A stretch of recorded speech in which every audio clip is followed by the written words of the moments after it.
अच्छा करो। औरंगजेब। मुगल गद्दी पर शाहजहां का उत्तराधिकारी औरंगजेब हुआ, किंतु ज्येष्ठ पुत्र के उत्तराधिकार के नियम से नहीं, अपितु तलवार के बल से। मुगल काल में तलवार ही सत्ता का प्रतीक थी। तलवार के बल पर ही उत्तराधिकार का निर्णय होता था। मुगल बादशाह औरंगजेब का राज्याभिषेक 2 बार हुआ। उसका पहला राज्याभिषेक दिल्ली में 21 जुलाई 1658 को हुआ था। उसका दूसरा राज्याभिषेक दिल्ली में 5 जून 1659 को हुआ था। अबुल मुजफ्फर मुजहुद्दीन मुहम्मद औरंगजेब बहादुर आलमगीर पातशाही गाजी की उपाधि धारण कर वह मुगल बादशाह के सिंहासन पर आसीन हुआ। मध्य प्रदेश में स्थित उज्जैन के निकट धर्मत नामक स्थान पर 15 अप्रैल 1658 को औरंगजेब तथा दारा सिक्कों के मध्य युद्ध हुआ था। इस युद्ध में जोधपुर के राजा जसवंत सिंह ने दारा सिक्कों की तरफ से तथा मुराद ने औरंगजेब की तरफ से भाग लिया था। सामूगढ़ का युद्ध 29 मई 1658 को औरंगजेब और मुराद की संयुक्त सेनाओं एवं दारा सिक्कों के मध्य हुआ था, जिसमें दारा सिक्कों पराजित हुआ था। उत्तराधिकार के युद्ध में औरंगजेब से पराजित दारा सिक्कों के पुत्र शहजादे सुलेमान सिक्कों ने श्रीनगर गढ़वाल के शासक पृथ्वी सिंह के यहाँ शरण ली थी, किंतु उसके उत्तराधिकारी मेदिनी सिंह ने उसे औरंगजेब को सौंप दिया। सुलेमान सिक्कों को ग्वालियर के किले में बंद कर दिया गया और वहां उसको अफीम खिलाकर मार डाला गया। 1665 ईस्वी के आरंभ में औरंगजेब ने राजा जयसिंह के नेतृत्व में विशाल सेना शिवाजी का दमन करने के लिए भेजी। जयसिंह कछवाहा शासक थे, जो कि युद्ध और शांति दोनों कलाओं में निपुण थे। वह चतुर कूटनीतिज्ञ थे और उन्होंने समझ लिया कि बीजापुर को जीतने के लिए शिवाजी से मैत्री करना आवश्यक है। अतः पुरंदर के किले पर मुगलों की विजय और राजगढ़ की घेराबंदी के बावजूद उन्होंने शिवाजी से संधि की। पुरंदर की यह संधि जून 1665 में हुई। औरंगजेब के पुत्र मोहम्मद अकबर ने 1681 में विद्रोह करके राजपूतों के विरुद्ध अपने पिता की स्थिति दुर्बल कर दी थी। अकबर राजपूतों के विरुद्ध लड़े जाने वाले युद्ध से निराश हो गया था। उसे अपने पिता की धर्माधत्ता की नीति की सफलता में विश्वास न था तथा विचारों से वह उदार था। उसी अवसर पर मेवाड़ के राजा राजसिंह और राठौर नेता मारवाड़ के दुर्गादास ने उसके सामने प्रस्ताव रखा कि यदि वह अपने को भारत का बादशाह घोषित कर दे तो मेवाड़ और मारवाड़ दोनों की सेना उसकी सहायता करेगी। औरंगजेब जो कुछ दूसरों पर लागू करना चाहता था, उसका वह स्वयं अभ्यास करता था। उसके व्यक्तिगत जीवन का नैतिक स्तर ऊंचा था तथा वह अपने युग के प्रचलित पापों से दृढ़तापूर्वक अलग रहता था। इस प्रकार उसके समकालीन उसे शाही दरवेश समझते थे तथा मुसलमान उसे जिंदा पीर के रूप में मानते थे। जब औरंगजेब दूसरी बार दक्षिण का सूबेदार नियुक्त किया गया तो उसे गोलकुंडा एवं बीजापुर के विरुद्ध आक्रामक नीति अपनाई थी। संभवतः उसने इन दोनों राज्यों का विध्वंस भी कर दिया होता, किंतु दारा सिक्कों के परामर्श पर शाहजहां द्वारा भेजे आदेश के अनुसार 1656 ईस्वी में गोलकुंडा एवं 1657 में बीजापुर के विरुद्ध उसे युद्ध स्थगित कर संधि करनी पड़ी। बादशाह बनने के बाद उसने अपनी इस अधूरी योजना को पूरा किया। बीजापुर 1686 एवं गोलकुंडा 1687 पर आधिपत्य स्थापित किया। औरंगजेब के शासनकाल के दौरान मुगल सेना में सर्वाधिक हिंदू सेनापति थे। उसके शासनकाल के उत्तरार्ध में कुल सेनापतियों में 31.6% हिंदू थे, जिसमें मराठों की संख्या आधे से अधिक थी। अकबर के काल में यह अनुपात 22.5% तथा शाहजहां के काल में 22.4% था। अकबर महान ने अपने साम्राज्य से जजिया कर की समाप्ति की घोषणा की थी, किंतु औरंगजेब ने उसे 1679 ईस्वी में पुनर्जीवित कर दिया। इस कर के लिए हिंदुओं को 3 वर्गों में बांटा गया था। जिनकी आय 200 दिरहम प्रति वर्ष से कम थी, उनको 12 दिरहम प्रति वर्ष देना होता था। जिनकी आय 200 से 10,000 दिरहम प्रति वर्ष थी, उनको 24 दिरहम देना पड़ता था। जिनकी आय 10,000 दिरहम प्रति वर्ष के ऊपर थी, उनको 48 दिरहम प्रति वर्ष देना पड़ता था। स्त्रियां, गुलाम, 14 वर्ष की आयु से कम बच्चे, भिखारी और आय रहित व्यक्ति इस कर से मुक्त थे। नस्त हिंदू राजाओं एवं ब्राह्मणों को भी इसे देने के लिए बाध्य किया गया।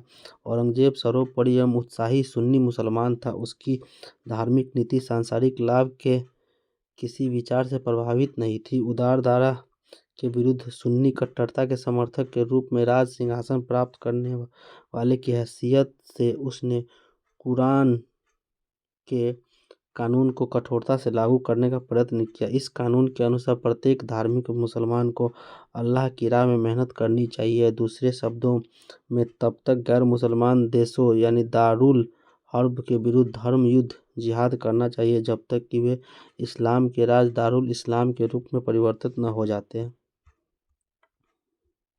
औरंगजेब ने सिखों पर कलमा खुदवाना, नौरोज का त्यौहार मनाना, तुला दान तथा झरोखा दर्शन बंद कर दिया। उसने अकबर द्वारा प्रारंभ हिंदू राजाओं के माथे पर अपने हाथ से तिलक लगाना बंद कर दिया। शाह को शादी करने अथवा देश छोड़ने का आदेश दिया। दरबार में बसंत, होली, दिवाली आदि त्यौहार मनाने बंद कर दिए। औरंगजेब ने औरंगाबाद में अपनी प्रिय पत्नी राबिया उद दौरानी के मकबरे का निर्माण कराया था। इसे बीबी का मकबरा भी कहा जाता है। इसकी स्थापत्य कला शैली सुप्रसिद्ध ताजमहल पर आधारित थी, अतः इसे द्वितीय ताजमहल भी कहा जाता है। ऐसी मान्यता थी कि इस मकबरे का निर्माण औरंगजेब के शासनकाल में उसके पुत्र आजम शाह के निर्देश में संपन्न हुआ।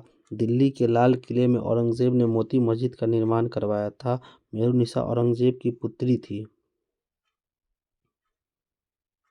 इसके अतिरिक्त जहां आरा, रोशन आरा और गौहर आरा औरंगजेब की बहन और शाहजहां की पुत्रियां थीं। औरंगजेब की अन्य अन्य पुत्रियां थीं जेबुन्निसा, जीनतुन्निसा, बदरुन्निसा तथा जुबतुन्निसा। औरंगजेब ने जहां आरा को सहीबात उज जमानी की उपाधि प्रदान की थी। समर्थ गुरु रामदास महाराष्ट्र के महान संत थे। इनका जन्म 1608 में जबकि मृत्यु 1681 में हुई थी। मुगल गद्दी पर औरंगजेब शाहजहां का इसका आंसर देख लेते हैं। सी इसका आंसर ए सत्य है, ए पढ़ लेते हैं। मुगल गद्दी पर औरंगजेब शाहजहां का उत्तराधिकारी हुआ, सही बात है। मुगल गद्दी पर शाहजहां का उत्तराधिकारी औरंगजेब हुआ, किंतु ज्येष्ठ पुत्र के उत्तराधिकार के नियम से नहीं, अपितु तलवार के बल से। मुगल काल में तलवार ही सत्ता का प्रतीक थी। तलवार के बल पर ही उत्तराधिकार का निर्णय होता था। उत्तराधिकार के कोई सुस्पष्ट नियम नहीं थे। साथ ही शाहजहां के पुत्रों में दारा एवं शुजा के बाद औरंगजेब का क्रम तीसरा था, अतः कथन सत्य है किंतु गलत है बी। निम्नलिखित में से किस मुगल बादशाह को 2 बार राज्याभिषेक हुआ था? आंसर हो जाएगा औरंगजेब। मुगल बादशाह औरंगजेब का राज्याभिषेक 2 बार हुआ था। उसका पहला राज्याभिषेक दिल्ली 21 जुलाई 1658 को हुआ था। उसका दूसरा राज्याभिषेक 5 जून 1659 को हुआ था। अबुल मुजफ्फर मुहिउद्दीन मोहम्मद औरंगजेब बहादुर आलमगीर बादशाही गाजी की उपाधि धारण कर वह मुगल बादशाह के सिंहासन पर आसीन हुआ। धर्मत का युद्ध निम्न में से किनके बीच लड़ा गया था? आंसर हो जाएगा औरंगजेब तथा दारा सिकों के बीच। मध्य प्रदेश स्थित उज्जैन के निकट धर्मत नामक स्थान पर अप्रैल 1658 में औरंगजेब तथा दारा सिकों के मध्य युद्ध हुआ था। इस युद्ध में जोधपुर के राजा जसवंत सिंह ने दारा सिकों की तरफ से तथा मुराद ने औरंगजेब की तरफ से भाग लिया। धर्मत युद्ध ने औरंगजेब की स्थिति को काफी सुदृढ़ बना दिया था। शाही सेना की पराजय से दारा सिकों की दुर्बलता प्रकट हुई। निम्नलिखित कालक्रम में व्यवस्थित करना है। आंसर हो जाएगा 2 पहले हो जाएगा, यानी बिलग्राम का। इसी इसका आंसर यहाँ देख लेते हैं। 1572 में सरनाल गुजरात का युद्ध अकबर के गुजरात अभियान के दौरान हुआ था, जिसमें अकबर के नेतृत्व में मुगल सेना ने इब्राहिम मिर्जा को पराजित किया। 1540 ईस्वी में बिलग्राम का युद्ध हुआ, जिसमें शेर शाह सूरी ने हुमायूं को हराया था। 1658 में धर्मत के युद्ध में औरंगजेब की सेना ने दारा सिकों की सेना को पराजित किया। जजाऊ का युद्ध 1707 ईस्वी में औरंगजेब की मृत्यु के बाद उसके उत्तराधिकार हेतु बहादुर शाह प्रथम तथा मोहम्मद आजम शाह के बीच हुआ था। औरंगजेब के जोधपुर के शासक जसवंत सिंह को 1658 ईस्वी में धर्मत के युद्ध में पराजित किया था। धर्मत किस राज्य में स्थित है? आंसर हो जाएगा मध्य प्रदेश में है। औरंगजेब के शासनकाल में निम्नलिखित घटनाओं पर विचार कीजिए, उनको कालक्रम में व्यवस्थित करना है। इसका सीधा आंसर देख लेते हैं। दी गई लड़ाइयों का क्रम निम्नलिखित है। बनारस की पासा शुजा की पराजय फरवरी 1658 में हुई थी। धर्मत की विजय 15 अप्रैल 1658 में हुई थी। सामूगढ़ की लड़ाई 29 मई 1658 में हुई थी। देवराई की लड़ाई 1659 में हुई थी। मुगल शहजादा जिसने श्रीनगर गढ़वाल में आश्रय लिया था। आंसर हो जाएगा सुलेमान सिकोह। उत्तराधिकार के युद्ध में औरंगजेब से पराजित दारा सिकोह के पुत्र शहजादे सुलेमान सिकोह ने श्रीनगर गढ़वाल के शासक पृथ्वी सिंह के यहाँ शरण ली थी, किंतु उसके उत्तराधिकारी मेदिनी सिंह ने उसे औरंगजेब को सौंप दिया। सुलेमान सिकोह को ग्वालियर के किले में बंद कर दिया गया और वहाँ उसको अफीम खिलाकर मार डाला गया। औरंगजेब के किस पुत्र ने विद्रोह करके राजपूत के विरुद्ध अपने पिता की स्थिति दुर्बल कर दी थी? आंसर हो जाएगा अकबर द्वितीय। औरंगजेब के पुत्र मोहम्मद अकबर 1681 में विद्रोह करके राजपूतों के विरुद्ध अपने पिता की स्थिति दुर्बल कर दी थी। अकबर राजपूतों के विरुद्ध लड़े जाने वाले युद्ध से निराश हो गया। उसे अपने पिता की धर्माधता की नीति की सफलता में विश्वास न था तथा विचारों से वह उदार था। उसी अवसर पर मेवाड़ के राजा राज सिंह और राठौर नेता मारवाड़ के दुर्गादास ने उसके सामने प्रस्ताव रखा कि यदि वह अपने को भारत का बादशाह घोषित कर दे तो मेवाड़ और मारवाड़ दोनों ही सेनाएं उसकी सहायता करेगी। दुर्गादास ने अकबर को अपने संरक्षण में रखा। राजपूताना तथा खानदेश की कठिन यात्रा की। मुगल सेना से उसकी रक्षा और उसे शिवाजी के पुत्र संभाजी के दरबार में पहुंचाने में सफलता पाई। 1681 में औरंगजेब स्वयं अकबर का पीछा करता हुआ दक्षिण भारत आ गया, किंतु अकबर फारस भाग गया और वहीं पर औरंगजेब के अंतिम काल में अकबर की मृत्यु हुई। किस मुगल सेनापति के साथ शिवाजी 1665 में पुरंदर की संधि पर हस्ताक्षर किए थे? आंसर इसका हो जाएगा बी हो जाएगा, जयसिंह ने हो जाएगा। 1665 ईस्वी में आरंभ में औरंगजेब ने राजा जयसिंह के नेतृत्व में विशाल सेना शिवाजी का दमन करने के लिए भेजी। जयसिंह कछवाहा शासक थे जो युद्ध और शांति दोनों कलाओं में निपुण थे। वह चतुर कूटनीतिज्ञ थे जिन्होंने समझ लिया कि बीजापुर को जीतने के लिए शिवाजी से मैत्री करना आवश्यक है। अतः पुरंदर के किले पर मुगलों की विजय और राजगढ़ की घेराबंदी के बावजूद उन्होंने शिवाजी से संधि की। पुरंदर की संधि जून 1665 में हुई थी। किस मुगल बादशाह को जिंदा पीर कहा जाता है? इसका आंसर हो जाएगा औरंगजेब को कहा जाता है जिंदा पीर। औरंगजेब जो कुछ दूसरों पर लागू करना चाहता था वह स्वयं उसका अभ्यास करता था। उसके व्यक्तिगत जीवन पर नैतिक स्तर ऊंचा था तथा वह अपने युग के प्रचलित पापों से दृढ़तापूर्वक अलग रहता था। इस प्रकार उसने समकालीन उसे शाही दरवेश समझते थे तथा उसे मुसलमान उसे जिंदा पीर कहा जाता था। निम्नलिखित में से कौन जिंदा पीर के नाम से जाना जाता है? आंसर हो जाएगा औरंगजेब हो जाएगा। औरंगजेब के काल में कौन यूरोपीय यात्री भारत आया था? आंसर देख लेते हैं। अंग्रेजी यात्री पीटर मुंडी शाहजहां के काल में भारत की यात्रा पर आया था। विलियम हॉकिंस थॉमस जो जहांगीर के शासनकाल में आया था तथा एंटोनियो मोंसेराट अकबर के समय भारत आया था। इस प्रकार औरंगजेब के शासनकाल में इनमें से कोई यात्री भारत नहीं आया था। सर्वप्रथम किस मुगल शासक ने ब्रिटिश के विरुद्ध संघर्ष किया था? आंसर हो जाएगा औरंगजेब ने। मुगलों को अंग्रेजी ब्रिटिश में पहली बार संघर्ष 1686 में औरंगजेब के शासनकाल में हुआ। मुगल गवर्नर शाइस्ता खां ने जौब चारनाक सहित अंग्रेजों को हुगली से खदेड़ दिया था। औरंगजेब ने दक्षिण में जिन दो राज्यों को विजय किया था वे कौन कौन से थे? आंसर हो जाएगा बीजापुर और गोलकुंडा। जब औरंगजेब दूसरी बार दक्षिण का सूबेदार नियुक्त हुआ तो उसने गोलकुंडा एवं बीजापुर के विरुद्ध आक्रामक नीति अपनाई थी। संभवतः उसने इन दोनों राज्यों को विध्वंस भी कर दिया होता, किंतु दारा सिकोह के परामर्श पर शाहजहां द्वारा भेजे गए आदेश के अनुसार 1656 में गोलकुंडा और 1657 ईस्वी में बीजापुर के विरुद्ध उसे युद्ध स्थगित कर संधि करनी पड़ी थी। बादशाह बनने के बाद उसने अपनी इस अधूरी योजना को पूरा किया और गोलकुंडा 1687 में बीजापुर 1686 पर आधिपत्य स्थापित किया। कहा जाता है कि औरंगजेब ने गोलकुंडा के किले को उसी तरह सोने की कुंजियों से खोला था जिस तरह अकबर ने असीरगढ़ के किले को खोला था। औरंगजेब ने बीजापुर की विजय कब की थी? आंसर हो जाएगा 1686 में की थी।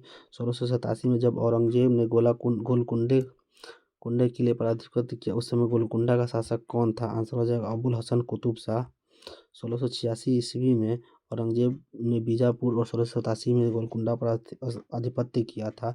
1687 ईस्वी में जब औरंगजेब ने गोलकुंडा किले पर अधिकार कर लिया उस समय गोलकुंडा का शासक अबुल हसन कुतुब शाह था। कहा जाता है कि औरंगजेब ने गोलकुंडा के किले को उसी तरह सोने की कुंजियों से खोला था जिस प्रकार अकबर ने असीरगढ़ के किले को खोला था।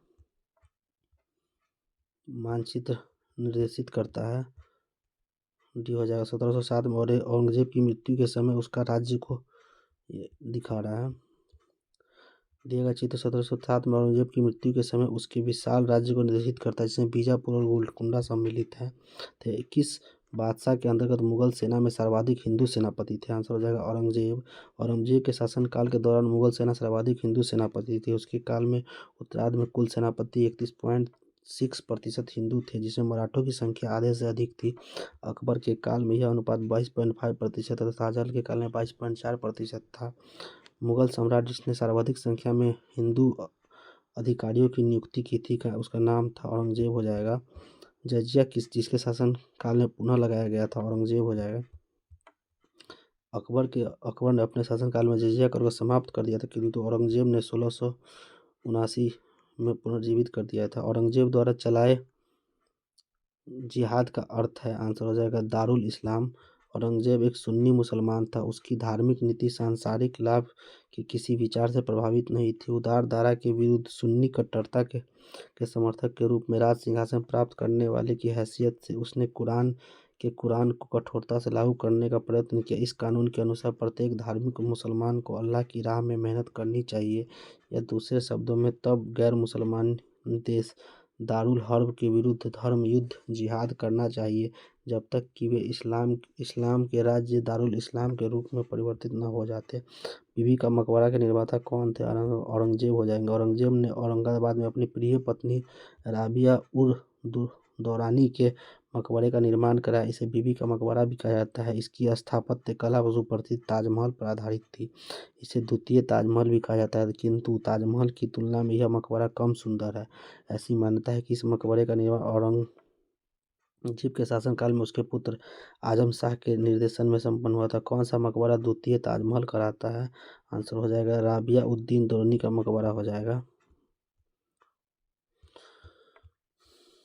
निम्नलिखित में से कौन सा सम्राट औरंगजेब की पुत्री थी? आंसर हो जाएगा मेहरुनिसा औरंगजेब की पुत्री थी। इसके अतिरिक्त जहां आरा, रोशन आरा और गौहर आरा औरंगजेब की बहन तथा शाहजहां की पुत्रियां थी। औरंगजेब की अन्य पुत्रियां थी जेबुनिसा, जीनतुनिसा, बदरुनिसा तथा जुबतुनिसा।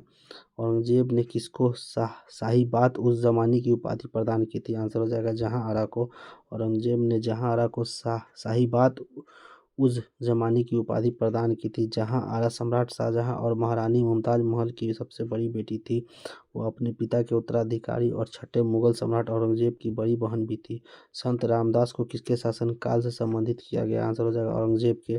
संत रामदास अथवा समर्थ रामदास महाराष्ट्र के महान संत थे। इनका जन्म 1608 में हुआ था। ये मुगल शासक जहांगीर शाहजहां और औरंगजेब के समकालीन थे। इनकी प्रसिद्धि औरंगजेब के काल में अधिक होने के कारण इस प्रश्न का सर्वाधिक उपयुक्त औरंगजेब होगा। गुरु रामदास सिख संप्रदाय के चौथे गुरु थे, जो अकबर के समकालीन थे। दिल्ली के लाल किले में मोती मस्जिद का निर्माण किसने करवाया था? आंसर हो जाएगा औरंगजेब ने। दिल्ली के लाल किले परिसर में के अंदर औरंगजेब ने संगमरमर की एक मस्जिद मोती मस्जिद का निर्माण करवाया, क्योंकि शाहजहां ने अपनी योजना के अनुसार किले के अंदर मस्जिद का निर्माण न करवा कर किले के बाहर जामा मस्जिद का निर्माण करवाया था। अतः औरंगजेब ने किले के अंदर मस्जिद की आवश्यकता का अनुभव कर मोती मस्जिद का निर्माण करवाया।